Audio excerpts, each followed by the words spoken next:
Bonjour à toutes et à tous, je m'appelle Karim Kelfaoui, je suis médecin et je suis également co-animateur du livret santé de la France Insoumise.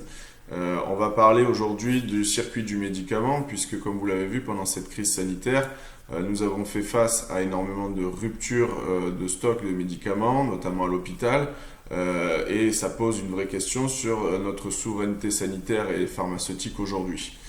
Donc on va avoir en guise de plan une simple introduction avec de brefs rappels historiques et un rappel sur ce qu'est aujourd'hui le marché du médicament et des produits de santé.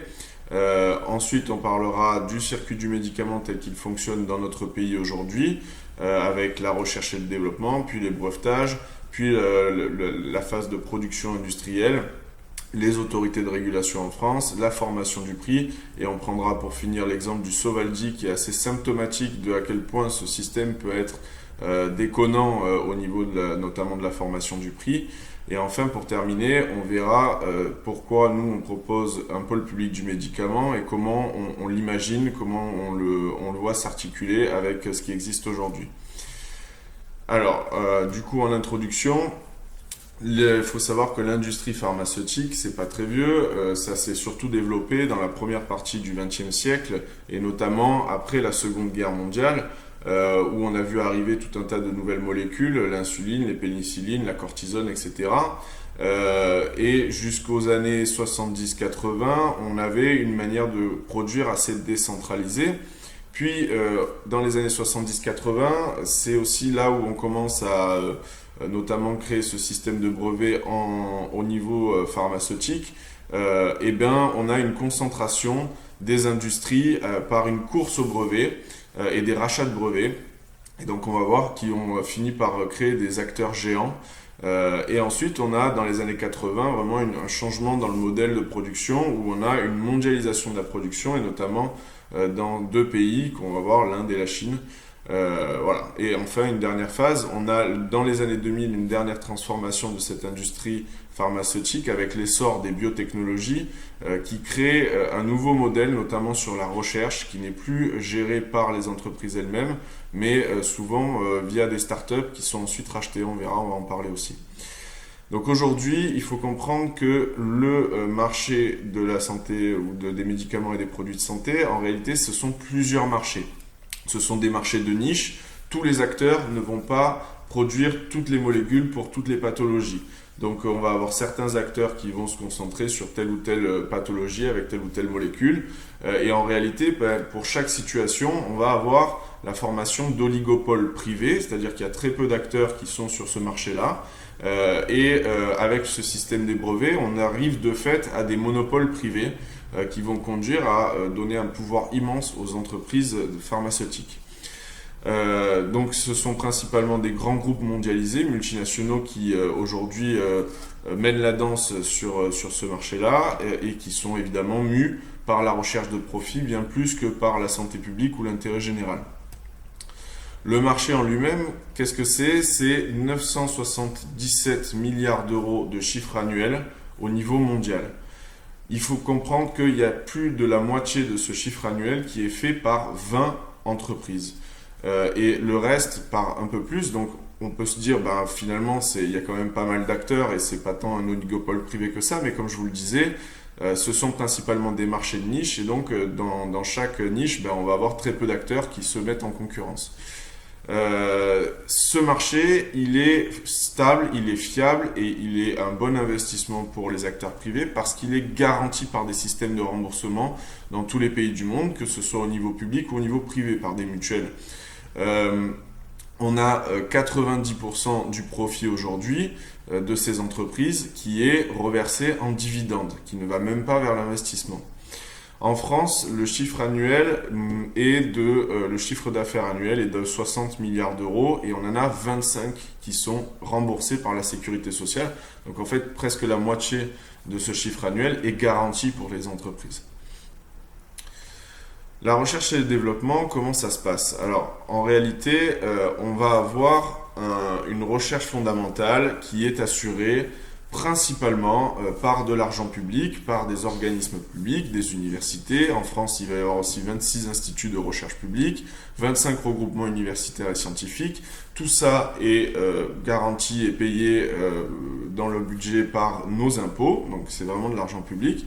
Et en fait, on va avoir une recherche de connaissances, mais qui ne cherche pas à en faire un usage pratique. C'est le principe de la recherche fondamentale. On cherche pour chercher, on ne cherche pas forcément pour trouver quelque chose en particulier.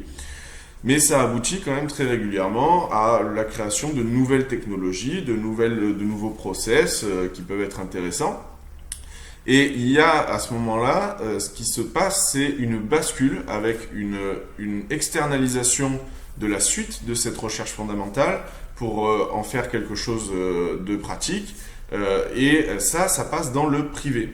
Et c'est même encouragé notamment par la loi Pacte d'Emmanuel Macron, où en fait on va avoir un mécanisme. Souvent, ce sont des post-doctorants, donc ce sont des doctorants, ils ont fait leur recherche via de l'argent public, leurs études ont été payées par de l'argent public, ils ont eu accès à du matériel et des laboratoires via de l'argent public aussi, et dès lors qu'ils trouvent quelque chose d'intéressant et qui pourrait conduire à la mise en place d'un nouveau produit, eh ben, on va les pousser à créer leur start-up, donc on passe dans le privé, et donc c'est dans le privé que vont se faire les profits, alors que l'investissement s'est fait principalement dans le public. C'est ce qu'on appelle des spin-offs, et ça se voit beaucoup dans les biotechnologies notamment, qui vont donc faire des recherches d'exploration pour compléter un petit peu la technologie qui vient d'être découverte et lui trouver une application pratique. Quand on arrive à quelque chose qui pourrait convenir à des investisseurs privés dans le marché, ben on va breveter. Et c'est à ce moment-là que se fait le lien avec l'industrie du médicament, comme on va le voir par la suite. Donc, une fois qu'on a breveté, qu'on a commencé à avancer dans la recherche, on est dans la recherche appliquée. Et là, il y a plusieurs étapes. La recherche préclinique, qui va commencer par des études en laboratoire, in vitro, notamment sur des cellules, etc. On va chercher des preuves d'efficacité in vitro, etc. Puis dès qu'on a quelques éléments qui nous encouragent à continuer, ben, on va aller sur de la recherche in vivo, mais chez les animaux, pour voir un petit peu les mécanismes, vérifier déjà un petit peu la toxicité, etc. et voir s'il y a une certaine efficacité qui pourrait nous encourager à continuer cette recherche chez les humains. Donc chez la recherche clinique, donc chez les humains in vivo, elle va se découper en 4 phases. Une première phase qui est en fait une phase un peu test de la toxicité sur un organisme humain, et on va voir un peu ce que devient le produit actif dans l'organisme, ce qu'il donne comme conséquence, et on voit si vraiment s'il y a une forte toxicité, on arrête là. Ce sont des gens qui sont volontaires pour faire des études comme ça et pour accepter de prendre ces produits, qui sont souvent rémunérés. Et ben voilà, on va arrêter là si c'est trop toxique. S'il n'y a pas de preuve de toxicité immédiate et importante, on va passer à la phase 2, où on va voir un petit peu la tolérance du produit, c'est-à-dire qu'il y aura toujours des effets secondaires, mais il faut voir à quel point ils sont importants et fréquents. Donc si le produit est très mal toléré, ben pareil, on risque d'arrêter là, et on va aussi rechercher des premières preuves d'efficacité qui nous encouragent à passer à la phase 3. Et la phase 3, là, c'est vraiment une phase beaucoup plus large de recherche, où on va prendre des échantillons beaucoup plus grands de personnes et on va tester l'intérêt thérapeutique, notamment en faisant des groupes. Donc soit un groupe versus placebo, c'est des gens qui ne reçoivent rien, soit un groupe qui reçoit ce qu'on appelle le gold standard, c'est-à-dire en fait la référence thérapeutique pour telle pathologie à l'heure actuelle. Donc on voit par rapport au gold standard ou par rapport à placebo si on a un effet et une efficacité plus importante de ce produit. Dès lors qu'on a passé cette phase 3, on peut demander ce qu'on appelle les AMM, donc les autorisations de mise sur le marché. Ces autorisations de mise sur le marché, elles prennent un peu de temps, puis une fois qu'on les a, le médicament, enfin en tout cas l'industrie les a, elle peut mettre le médicament en commercialisation. Et là, on rentre dans la phase 4, c'est-à-dire la pharmacovigilance, c'est-à-dire que même après avoir mis un médicament sur le marché et qu'on commence à le commercialiser, on commence à le donner massivement aux personnes, eh ben on a toujours une phase 4 où on va vérifier, on va faire remonter les informations, les effets indésirables graves, pour vérifier qu'il n'y a pas finalement des choses qui auraient pu échapper à l'attention des recherches dans les 3 premières phases. Alors, les brevets des produits de santé, comment ça fonctionne? Un brevet, déjà, il faut comprendre que c'est un document qui est déposé et enregistré au niveau de l'Institut national de la propriété intellectuelle. Ça garantit l'exclusivité commerciale à une entreprise pour le produit qu'elle a déposé. Il faut comprendre qu'en réalité, ça ne concerne pas, pour un médicament, il n'y a pas un seul brevet, il y en a souvent beaucoup, parce que ça concerne les matières premières nécessaires pour avoir ce médicament, la composition, le procédé de fabrication, le conditionnement, le nom de la molécule, etc. etc. Donc chaque médicament ne fait pas l'objet d'un seul brevet, mais de très nombreux brevets. Et on va avoir comme ça un système complexe en fait, de brevets pour chaque médicament. Alors, historiquement, les premières lois qui protègent la propriété intellectuelle, elles viennent après la Révolution française en 1791. Puis, elles vont se préciser un peu plus avec des vraies premières lois qui encadrent les brevets en 1844. Mais à ce moment-là, ça exclut toutes les préparations pharmaceutiques parce qu'il est considéré à l'époque par les parlementaires que il n'y a pas de compatibilité possible entre d'un côté la recherche du profit pour un individu et le fait d'avoir une molécule bonne pour tous. Donc les produits pharmaceutiques et les préparations pharmaceutiques à cette époque sont exclus des lois des brevets, donc on ne peut pas breveter. À partir de 1959, ça change. Et il commence à y avoir des brevets avec des spécificités pour les médicaments. Ils ne tombent pas sous le coup du régime général, entre guillemets, des brevets, mais voilà, il commence à y avoir des brevets spéciaux pour les médicaments. Et à partir de 1968, le médicament devient un produit comme un autre, qu'on peut breveter comme un autre. Dès 1959, il y a une exception, il y a des mesures en fait de suspension des brevets qui existent déjà et qui peuvent être utilisées en cas de besoin. C'est ce qu'on appelle les licences d'office. On va en reparler tout à l'heure, mais vous allez voir le mécanisme des licences d'office et ce qu'il permet de faire. Donc la durée d'un brevet, normalement c'est 20 ans.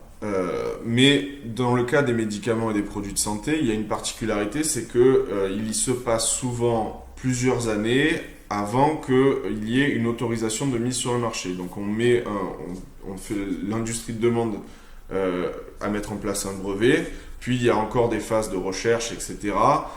Puis il y a des demandes pour les autorisations de mise sur le marché, puis ça prend encore du temps. Donc souvent, il y a presque une dizaine d'années qui s'écoulent entre le moment où on a déposé le brevet et le moment où l'entreprise va pouvoir le commercialiser. Ce qui fait que dans les produits de santé et dans les médicaments, il y a ce qu'on appelle des certificats complémentaires de protection qui permettent d'étendre la durée du brevet. En France, c'est 5 ans maximum. Mais en réalité, on a vu tout à l'heure, les entreprises, ce sont des multinationales et elles peuvent des fois jouer un petit peu avec les législations des pays et jouer de la concurrence entre les pays. Et notamment, on a l'exemple de Gilead qui a réussi à étendre la durée de son brevet pour le tenofovir. C'est un médicament contre le VIH, le sida. On en avait extrêmement besoin, notamment dans les années 90-2000. En fait, ils ont étendu la durée du brevet de 20 ans à 48 ans. Voilà. Ils ont réussi à garder le monopole sur cette molécule pendant 48 ans. Donc concrètement, un brevet, ça conduit à un monopole privé pour le détenteur du brevet. Il y est possible ensuite que ce détenteur du brevet vendent ce qu'on appelle des licences. Donc en fait, une autre entreprise peut acheter le monopole via une licence. Et cette licence, elle va, dans le contrat de licence, en fait, on va avoir des spécifications concernant la manière dont on produit le médicament ou le produit de santé et les marchés qui sont concernés. Et c'est comme ça qu'on va voir, par exemple, quand une entreprise ne peut pas produire suffisamment pour le monde entier, elle va pouvoir vendre des licences à d'autres entreprises pour qu'elles produisent aussi le médicament, mais du coup ça va se limiter à certains marchés, elles n'auront pas le droit de le vendre n'importe où. C'est par exemple ce qui est en train de se passer pour les vaccins contre le Covid, où on a des vaccins qui sont détenus, les brevets sont détenus par des grandes entreprises, et je pense notamment à Pfizer, on a donné, enfin ils ont vendu des licences à d'autres entreprises, notamment à Sanofi et d'autres, pour les aider à produire plus de vaccins et pour aussi tout simplement en limitant les marchés sur lesquels elles vont pouvoir vendre ces nouveaux vaccins.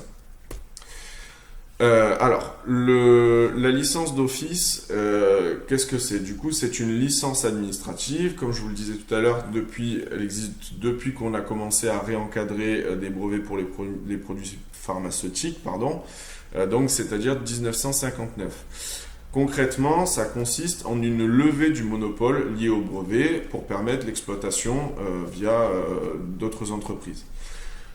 Il est possible actuellement de l'invoquer lorsque les quantités délivrées sont insuffisantes pour couvrir l'ensemble de la demande et donc ça a un impact sur la santé publique d'un pays, ou de notre pays en l'occurrence, lorsque la qualité du produit est jugée insuffisante et ne correspond pas notamment à ce qui avait été commandé, lorsque le prix est anormalement élevé, ou lorsque l'exploitation du médicament ou du brevet est contraire à la santé publique, va à l'encontre de la santé publique.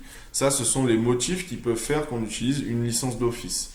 Comme je vous l'ai dit tout à l'heure, le problème c'est qu'en réalité, chaque médicament fait l'objet de multiples brevets, donc il n'y a pas un seul brevet à faire tomber, il y en a toute une flopée. Il y a aussi dans les licences d'office telles qu'elles sont décrites aujourd'hui dans la loi, des freins majeurs qui font que finalement c'est pas si simple que ça de les utiliser, et notamment parce que ça conduit aussi à des négociations avec le détenteur du brevet pour le dédommager de la perte en fait de bénéfices qu'il va avoir suite au fait qu'on mette une licence d'office. La production industrielle maintenant. Alors, il faut savoir que la production industrielle, comme je vous le disais en introduction, elle est, on ne voit pas très bien, elle est liée principalement à 20 grandes entreprises. Enfin, en tout cas, les 20 plus grandes représentent la moitié du marché. Alors, vous voyez peut-être le numéro 1, c'est Novartis en Suisse, qui représente 46 milliards d'euros de chiffre annuel. Pfizer aux États-Unis, 45 milliards d'euros de chiffre annuel. Roche en Suisse aussi, 39 milliards d'euros de chiffre annuel. Sanofi en France, 37 milliards, etc., etc. Si vous regardez la liste de toutes ces entreprises, elles ont toutes leur siège dans des pays occidentaux. Donc c'est France, États-Unis, Suisse, Royaume-Uni, Japon, etc., etc., Danemark, voilà. Et donc ces entreprises, elles sont principalement à capitaux occidentaux, mais en réalité, lorsqu'on regarde où est-ce que se font les productions, elles se font principalement en Inde et en Chine. Donc ces entreprises-là, elles sont à capitaux occidentaux, elles sont notamment détenues par des fonds de pension occidentaux, elles rachètent les brevets des startups, qui se constituent. Donc c'est comme ça qu'on a un glissement qui se fait en réalité de la recherche publique vers l'enrichissement de quelques entreprises privées.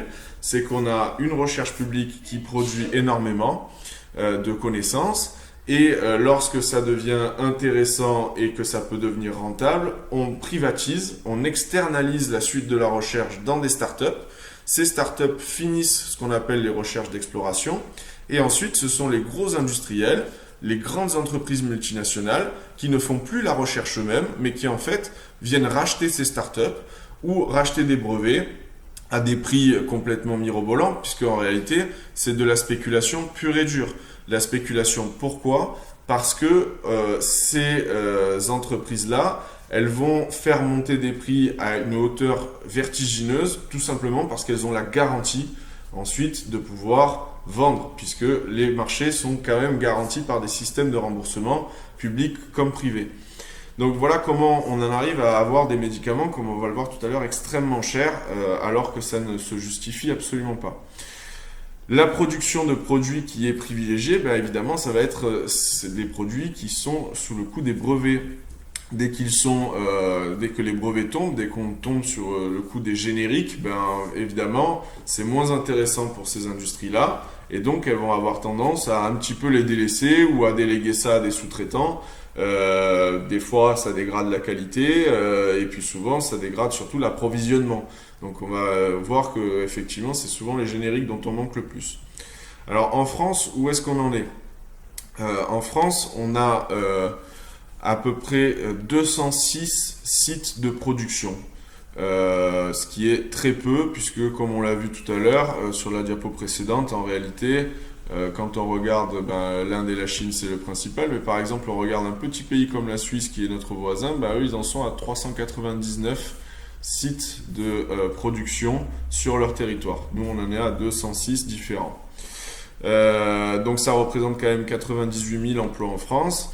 Et ce qu'on voit ici, c'est que les médicaments produits en France, en réalité, on a 50% des produits, des médicaments qui ne sont pas remboursés, qu'on consomme en France, qui sont produits en France. Mais les médicaments remboursés par la sécurité sociale, en fait, on n'en produit que 22% en France. Ça fait 78% de ces médicaments qui sont produits à l'étranger. Les principaux médicaments qu'on utilise à l'hôpital, il y en a 83% qui sont produits à l'étranger. Les génériques, il y en a 70% qui sont produits à l'étranger. Les vaccins, il y en a 73% qui sont produits à l'étranger. Donc on n'a absolument aucune souveraineté en matière pharmaceutique et de produits de santé. Et ça, c'est un vrai problème puisque, comme on l'a vu pendant la crise, ça a conduit à énormément de ruptures de stock. On a depuis 2012 l'obligation de signaler les médicaments d'intérêt thérapeutique majeur qui sont en rupture de stock. Et vous voyez, en 2012, on était à 173 signalements de rupture de stock, alors que en 2020, alors certes, il y avait une crise, une pandémie mondiale, mais effectivement, du coup, on voit que dès qu'il y a un problème et dès qu'il y a une tension sur le marché, on est incapable de produire par nous-mêmes. Et donc, on a eu plus de 2400 rupture de stock sur des médicaments d'intérêt majeur qui ont été faites. Alors là, il faut dire qu'il y a plusieurs phénomènes. D'abord, ce sont souvent ces ruptures de stock des problèmes d'approvisionnement des pharmacies, notamment hospitalières, qui peuvent se résoudre dans les jours qui suivent, mais ça pose des problèmes pour l'organisation des hôpitaux et pour la sortie des patients, parce que si vous n'avez pas les médicaments pour les traiter, ça prend plus de temps, il faut les garder à l'hôpital.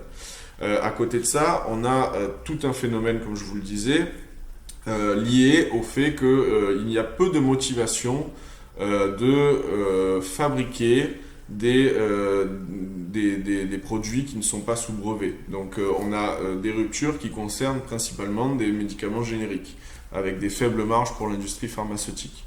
Voilà, donc ça, il faut l'avoir en tête, c'est un vrai problème parce que quand vous avez des patients qui arrivent en réanimation mais que vous n'avez plus de quoi les endormir, que vous ne pouvez plus gérer vos patients, c'est extrêmement compliqué, c'est une perte de chance pour tout le monde, hein, pour le patient, pour la société, pour l'hôpital.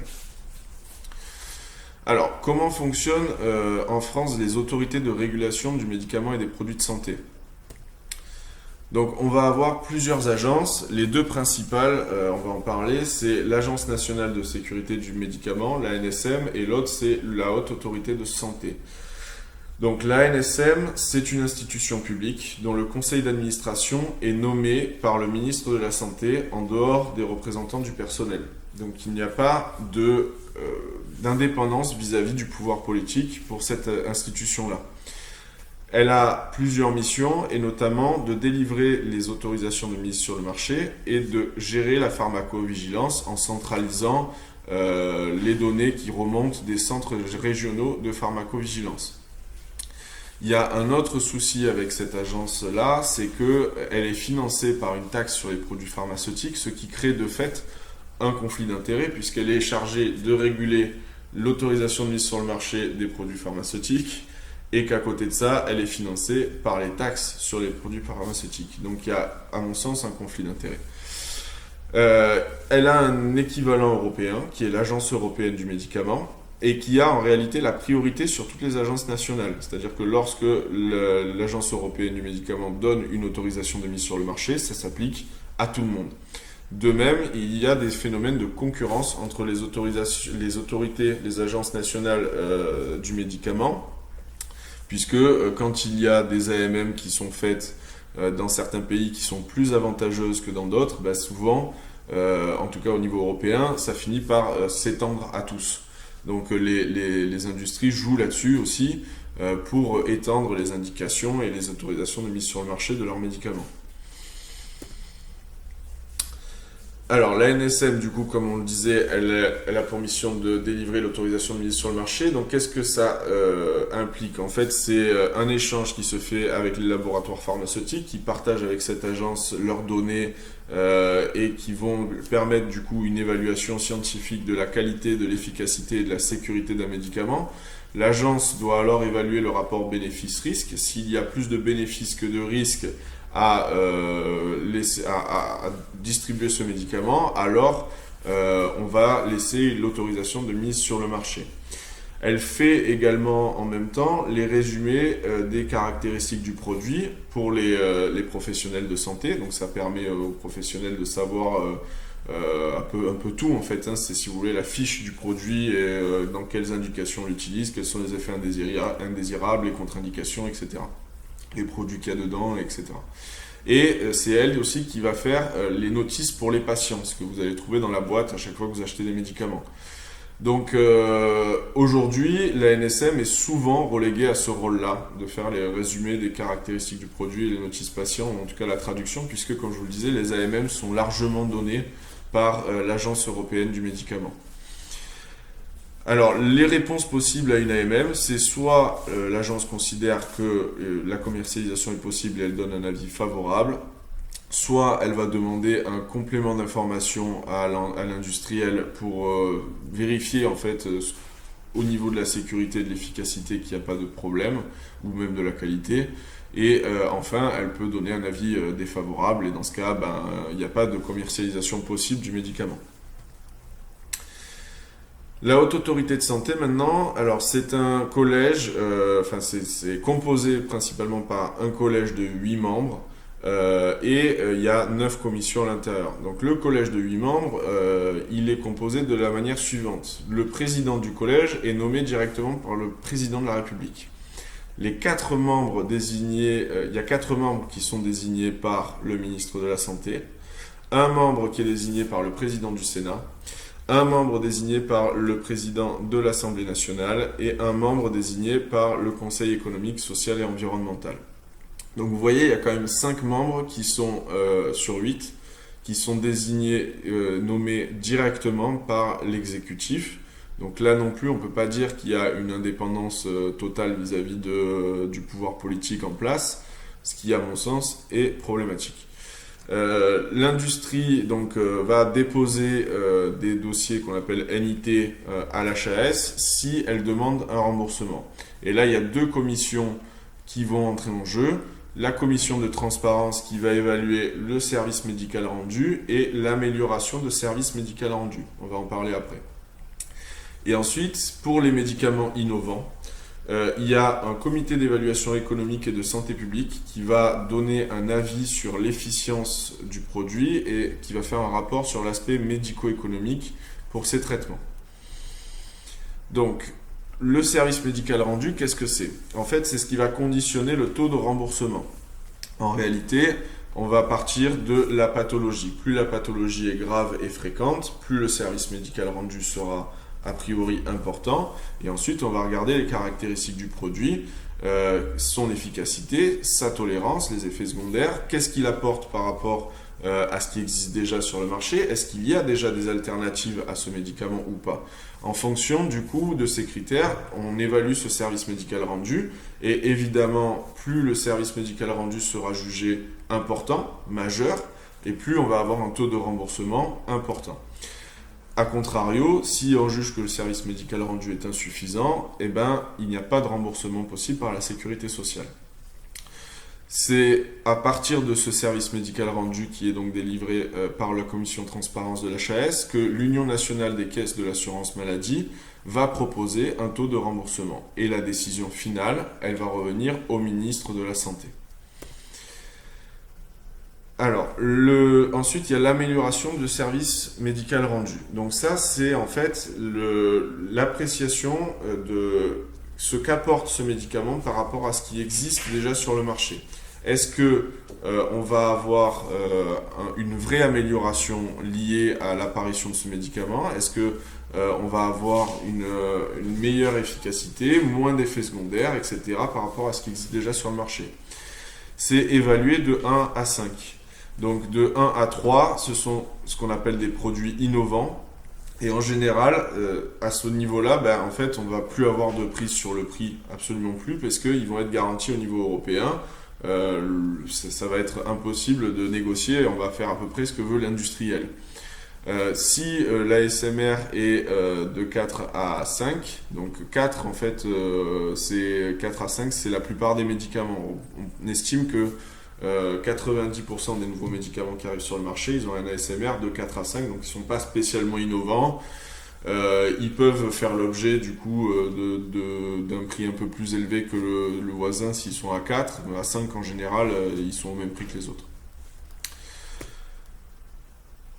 Alors, donc la formation du prix, comment ça se passe? Donc on a ce SMR et cet ASMR qui sont déterminés par l'HAS. Alors soit il n'y a pas de demande de remboursement et dans ce cas, l'industriel fait ce qu'il veut. Le prix est libre. Soit, effectivement, il va y avoir une demande de remboursement auprès de l'HAS et dans ce cas, on va négocier le prix. Le prix donc, est négocié, alors le taux de remboursement, comme je le disais, c'est négocié par l'Union nationale de la caisse d'assurance maladie en fonction du service médical rendu. Et donc, le prix, lui, va être négocié par le Conseil économique des produits de santé qui va proposer un prix étiquette et en fait c'est en fonction de l'amélioration du service médical rendu et c'est toujours le ministre de la Santé qui va valider, comme je le disais, le taux de remboursement mais aussi le prix final. Donc ce comité économique des produits de santé il passe un accord cadre avec le syndicat des industries du médicament qui s'appelle le LEM. La négociation ensuite pour chaque médicament va se faire à partir de la revendication du laboratoire qui a étudié le marché, à partir de l'avis de la commission de transparence de l'HAS et surtout de l'ASMR, donc l'amélioration des services médicaux rendus. On va également regarder le prix du marché et voir s'il y a d'autres médicaments qui existent qui ont le même intérêt thérapeutique. Donc si l'ASMR n'est pas très élevé, on va à peu près coller au prix du marché. Si l'ASMR est plus élevé, à ce moment-là, l'industriel il va avoir beaucoup plus de facilité à négocier son médicament. Et enfin, un dernier critère qui rentre en compte, c'est le volume de vente prévu. Évidemment, plus la pathologie est grave, fréquente, et plus on va avoir besoin de ce médicament, et plus l'industriel va avoir de facilité à augmenter son prix. Ce comité économique de produits de santé, il est composé par des hauts fonctionnaires dont la nomination est un petit peu floue. On ne sait pas vraiment comment ils sont choisis et pareil, la manière dont sont négociés les prix, c'est protégé par des clauses, dans des clauses par le secret des affaires. Donc là non plus, c'est pas totalement transparent la manière dont se font les négociations. Et comme je vous le disais tout à l'heure, le prix final est validé par le ministère de la Santé. Alors, la formation du coût du prix, en fait, on a vu tout ce millefeuille administratif. Maintenant, dans la pratique, qu'est-ce qui se passe? Le profit des industriels n'a rien à voir en général avec le coût des recherches et développement. Il n'est pas justifié par ça. Et notamment parce que le rapport de force est en faveur de ces entreprises qui sont multinationales. Parce qu'elles n'hésitent pas à jouer de la concurrence entre les États. Donc, si elles ont un médicament qui est innovant, qui va apporter vraiment quelque chose par rapport à ce qui existait auparavant, elles vont fixer le prix de manière unilatérale. Elles vont dire « ça coûte tant et vous prenez ou vous ne prenez pas ». Si on refuse le prix, si nos institutions refusent le prix revendiqué par l'industriel, à ce moment-là, que fait l'industriel? Il a beau avoir une autorisation de mise sur le marché, il ne commercialise pas dans notre pays et il va aller commercialiser dans des pays qui, eux, acceptent de payer le médicament plus cher. Donc là, c'est pour ça que je voulais vous donner derrière l'exemple du Sovaldi parce qu'il est extrêmement significatif de tout ce circuit du médicament et de comment ce circuit peut aboutir à des conséquences désastreuses en termes de santé publique, mais très juteuses pour l'entreprise. Donc en réalité, le Sovaldi, c'est un médicament contre l'hépatite C qui a été développé par un laboratoire qui s'appelle Pharmacet. Ce laboratoire a ensuite été racheté et les brevets du Sovaldi ont été rachetés par une fameuse entreprise qui s'appelle Gilead. Donc il a été commercialisé en 2014 et il apportait, par rapport à ce qui existait jusque-là, quelque chose d'exceptionnel, c'est que là où on avait du mal à soigner les patients et à les guérir avec l'hépatite C, d'un seul coup on se retrouve avec un médicament qui a un taux de guérison de plus de 90%, avec très peu d'effets secondaires et avec un traitement qui est relativement court puisqu'il court sur 3 mois à peine, ce qui est relativement court. Donc là-dessus, Gilead a fait le rachat de Pharmacet et a commencé à aller démarcher les différentes autorités sanitaires dans les différents pays. En France, ils ont réussi à négocier un prix du médicament, un prix de la cure pour 3 mois, accrochez-vous bien, à hauteur de 56 000 €. C'était ce que ça coûtait pour traiter les gens, un comprimé par jour, pendant 3 mois, 56 000 €. Et ça, c'était au moment où il y avait ce qu'on appelle une ATU, c'est une autorisation temporaire d'utilisation. Donc, cette ATU, c'est utilisé au départ quand on est en train de terminer les recherches sur un médicament, qu'on n'a pas encore l'autorisation de mise sur le marché, mais qu'on veut un petit peu accélérer les choses et qu'on veut commencer à le diffuser, et notamment pour aider la fin des recherches cliniques sur ces médicaments. On sait qu'ils sont sûrs, on sait qu'a priori ils sont efficaces, on veut vraiment bien finir la chose, donc ils ont des ATU qui prennent moins de temps à délivrer que les AMM. Quand on est passé à l'AMM, nos autorités de santé ont réussi à négocier un prix un petit peu inférieur quand même. Ils ont réussi à négocier un prix de 41 000 € la cure. Voilà. Aux États-Unis, pour vous donner un ordre d'idée, ils ont payé la cure 84 000 € par patient. En Allemagne, 50 000 € par patient.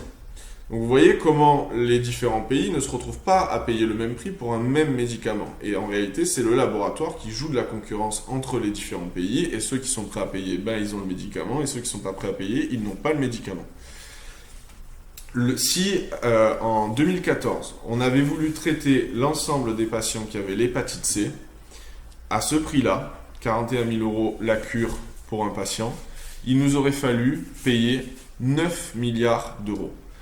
Or, comme je vous l'ai dit en introduction, la France dépense 28 milliards d'euros pour l'ensemble des médicaments remboursables. Voilà. Donc vous imaginez, juste pour ce médicament-là, ça nous aurait coûté 9 milliards d'euros pour traiter toutes les personnes atteintes d'hépatite C. Donc qu'est-ce qui s'est passé? Les autorités sanitaires, elles ont décidé de rationner le médicament et donc sur des critères médicaux de gravité, d'avancement de l'hépatite, etc., elles ont décidé de diminuer l'indication et donc on le donne qu'à certains patients mais pas à tous ceux qui ont une hépatite C. Donc ça c'est un exemple parmi tant d'autres. Donc maintenant voyons par rapport à ce prix si c'était justifié. Donc on pourrait se dire oui bon ok mais nous on est un pays riche, on peut se permettre de payer des médicaments aussi chers pour que d'autres pays qui sont moins riches que nous puissent eux aussi y avoir accès. C'est un espèce de mécanisme de solidarité. Mais en réalité c'est pas du tout comme ça que ça se passe. La Grèce qui est 2% du PIB européen, a payé plus cher que nous le médicament, alors que nous sommes 20% du PIB européen. Donc ça n'a rien à voir avec un mécanisme de solidarité entre les pays. À côté de ça, on pourrait se dire le coût de production est peut-être important sur un médicament aussi innovant, etc. En réalité, non. Le médicament, la cure entière, c'est-à-dire pour les 3 mois, ça coûte 100 $. C'est pas moi qui le dis, c'est ceux qui produisaient. Ce sont des usines en Inde qui produisaient ce médicament. Donc eux, ça leur coûtait 100 $ à produire. Et l'Inde, qu'est-ce qu'ils ont fait? Ils ont décidé de s'asseoir sur les brevets de Gilead et ils ont dit nous, on le produit à 100 €, ça coûtera 100 € pour les patients en Inde. Donc l'Inde a eu accès à ce traitement pour 100 $, pardon, ce n'est pas en euros, c'est en dollars, 100 $, une cure par patient. Nous, 46 000 €. Donc à côté de ça, on pourrait se dire, mais oui, mais c'est aussi lié à la recherche et développement qui a coûté sans doute énormément d'argent. Eh ben non, parce que Pharmacet, le laboratoire qui a fait la recherche et qui a trouvé ce médicament, a dit que ça lui avait coûté 80 millions d'euros. 80 millions d'euros pour produire ce médicament, pour trouver ce médicament. Et ça, évidemment, c'est sans compter tout l'argent public qui, en amont, a permis la découverte de ce médicament. Et sans ça, on n'aurait sans doute jamais découvert. Donc en réalité, qu'est-ce qui explique ce prix? Eh bien, c'est simplement de la spéculation. C'est que Pharmacet a été racheté 11 milliards d'euros par Gilead pour ses brevets. Voilà, c'est tout. Et ça, c'est de la spéculation pure et dure, parce qu'en réalité, ça ne vaut pas 11 milliards. C'est simplement le fait que Gilead était sûr de rentrer dans ses frais qui fait qu'ils sont prêts à mettre 11 milliards sur la table. Et ils sont sûrs qu'ils vont rentrer dans leurs frais parce qu'il y a des systèmes de remboursement et parce que les États vont se coucher, qu'ils vont pouvoir jouer de la concurrence entre les États. Donc 11 milliards, et en réalité, ça rapporte à Gilead, on estime, 12 milliards d'euros par an, ce médicament. Voilà. Donc ça, c'était pour vous donner un exemple de à quel point le système aujourd'hui est calamiteux sur certains aspects et pourquoi nous avons de manière urgente besoin d'un pôle public du médicament. Alors, un pôle public du médicament, pourquoi faire? Quelles seraient ses missions? Déjà, assurer la relocalisation et une production publique des médicaments, mais pas seulement, de tous les principes actifs, de tous les réactifs et de tous les tests diagnostiques dont nous avons besoin. Parce qu'on a vu, par exemple, pendant cette crise Covid, que au départ, on n'était pas capable de faire des PCR, non pas parce qu'on n'avait pas les machines, non pas parce qu'on n'avait pas les compétences, mais parce que plus personne ne produisait les réactifs en France. On n'était pas souverain là-dessus non plus. Donc aujourd'hui, si on crée un pôle public du médicament, sa première mission sera d'assurer la relocalisation de la production pour nous permettre de garantir l'approvisionnement d'une réserve stratégique des médicaments essentiels et des produits de santé essentiels. Donc il devra y avoir un stock national du médicament qui sera sous la charge de ce pôle public et qui devra en assurer la pérennité. Et donc ce pôle public devra également assurer qu'il y ait des unités de production publiques suffisamment réactives pour faire face au choc de demande comme on en a connu en 2020, où certains médicaments, ils ont eu une demande qui a été augmentée de près de 2000%. Donc on doit avoir assez d'unités de production publique en France pour être sûr de pouvoir répondre à cette demande si demain on avait de nouveau une crise sanitaire sur les bras et on avait la nécessité d'avoir énormément de médicaments comme ça d'un seul coup. Ensuite, ce pôle public du médicament devra assurer le contrôle de l'ensemble des prix des produits de santé et il devra communiquer sur leur coût réel, leur coût de production réel.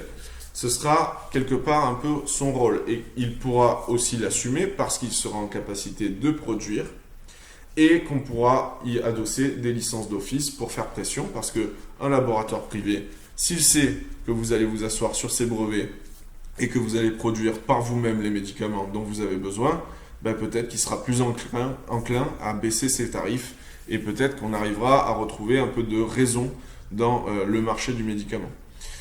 Et évidemment, il va y avoir une mise en place du coup de conditionnalité au secteur privé qui bénéficie d'aides publiques pour la recherche de médicaments et de vaccins.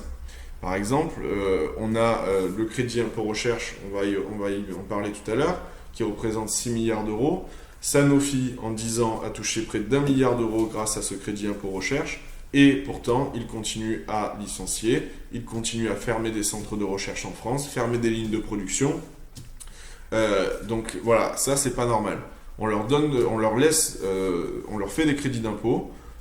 Ils bénéficient en plus des fois de subventions directes. Par exemple, sur la recherche du vaccin contre le Covid, ils ont bénéficié de 200 millions d'euros d'argent public pour faire la recherche sur le vaccin contre le Covid, pour un résultat dont on n'a toujours pas vu la couleur. Ça ne doit pas se faire sans condition. Ce pôle public du médicament permettra aussi d'avoir une transparence sur les financements de la recherche et du développement. Il devra assurer la publication de l'ensemble des travaux et des études qui se rapportent à ses activités. Et il réalisera l'expansion du recours aux plateformes plateformes de diagnostic qu'on appelle ouvertes. Enfin, c'est lui qui aura en charge d'organiser l'exportation de médicaments et de produits de santé à visée humanitaire. Sa composition, pour ne pas retomber dans les travers d'une institution qui serait complètement sous la coupe d'un pouvoir politique, on prévoit, dans notre projet de loi qui avait été déposé, d'avoir une direction générale qui, elle, sera nommée par le ministre de la Santé et le ministre de la Recherche après avis du conseil d'administration, mais un conseil d'administration, lui, qui sera déterminé en Conseil d'État pour justement garantir une certaine indépendance vis-à-vis du pouvoir politique et qui sera composé de membres qui doivent être issus à la fois du Conseil national de la recherche scientifique, de l'Institut national de la santé et de la recherche médicale, l'INSERM, donc CNRS, INSERM, du Haut Conseil de la santé publique et aussi, parce que c'est important, des associations des usagers du système de santé publique, afin qu'il n'y ait pas que les professionnels qui soient intéressés, mais aussi les usagers. C'est extrêmement important pour avoir un équilibre dans nos institutions de santé demain. Donc, ce pôle public du médicament, qu'est-ce qu'il va avoir comme moyen, entre guillemets? Eh bien, il va disposer d'un conseil scientifique qui lui sera propre, avec des sections spécialisées dans chaque branche. Il aura à disposition des laboratoires propres et des groupes de laboratoires spécialisés, une unité de recherche propre. Il aura comme mission également d'encourager et quelque part de coordonner la création d'unités de recherche dans les établissements publics de santé et qui devront lui rendre des comptes, donc ce sera l'acteur central. Et il aura aussi un rôle d'approvisionnement des officines de pharmacie et des pharmacies à usage intérieur des hôpitaux et des établissements médico-sociaux. Voilà, afin qu'on ait un acteur central et qu'on ait moins de rupture de stock liée à la distribution, comme on a vu que ça existait tout à l'heure. Enfin, comment on va s'y prendre pour faire ce pôle public du médicament? D'abord, le financement, il est relativement simple. On supprimera le crédit d'impôt recherche qui, comme je vous le disais tout à l'heure, c'est 6 milliards d'euros annuels. 6 milliards d'euros annuels qui vont uniquement à des grandes entreprises privées, alors pas que des grandes, mais surtout des grandes entreprises privées, qui en fait est devenu un instrument d'optimisation fiscale qui a été dénoncé par la Cour des comptes, dont donc ce crédit d'impôt recherche, l'efficacité a largement été remise en cause. Il existe depuis 1983, mais il a beaucoup évolué depuis, il est peu efficace et il ne protège même pas contre la suppression de postes, puisque comme on l'a vu, des entreprises comme Sanofi qui en bénéficient continuent de licencier en France.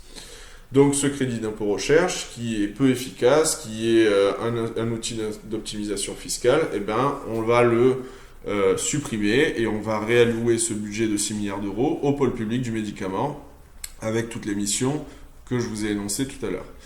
Enfin, ce pôle public du médicament, on ne peut pas le faire partir de rien, ex nihilo.